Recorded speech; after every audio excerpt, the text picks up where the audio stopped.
This is a story about a boy whose mother is a slave. He is separated from her when he is only a few weeks old.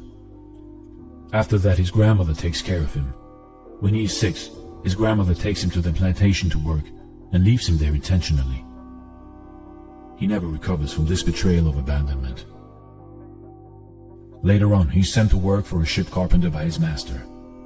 Despite a ban on teaching slaves, the carpenter's wife starts teaching him the English alphabet. But soon, her husband finds out and forces her to stop teaching him. Determined to read and write, he continues to learn from neighborhood white boys by giving away his food in exchange for lessons. As his knowledge and vocabulary grow, he begins to read newspapers and political books. The more he reads, the more aware he becomes of the social injustice against him.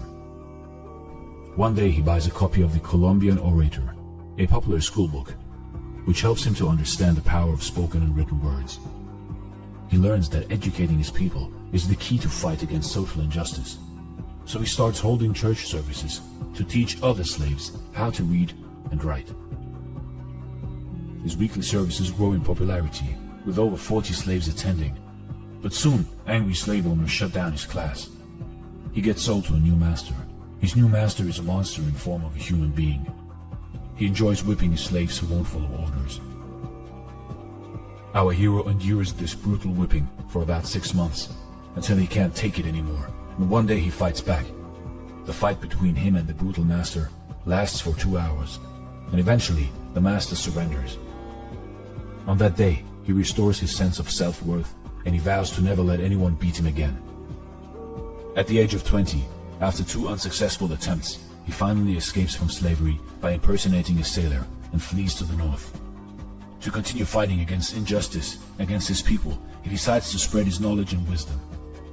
Whenever and wherever he can, he attends abolitionist meetings.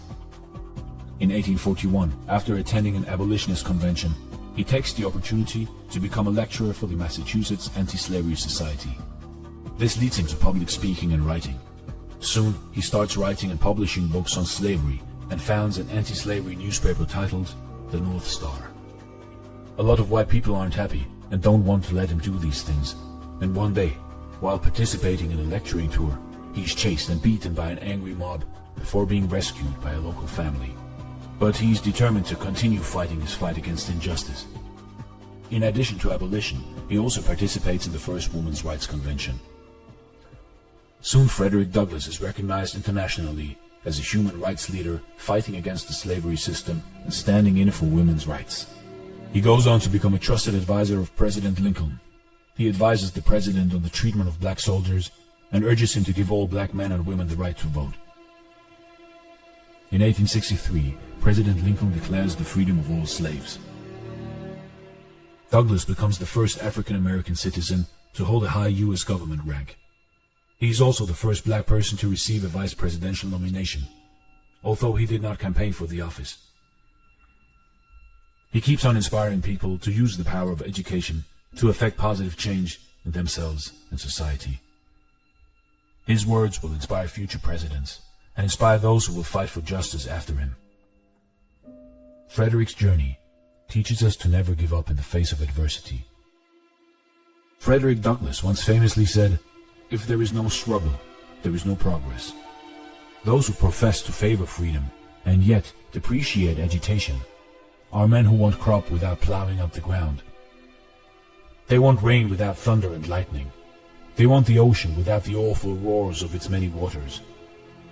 This struggle may be a moral one, or it may be both, moral and physical, but it must be a struggle.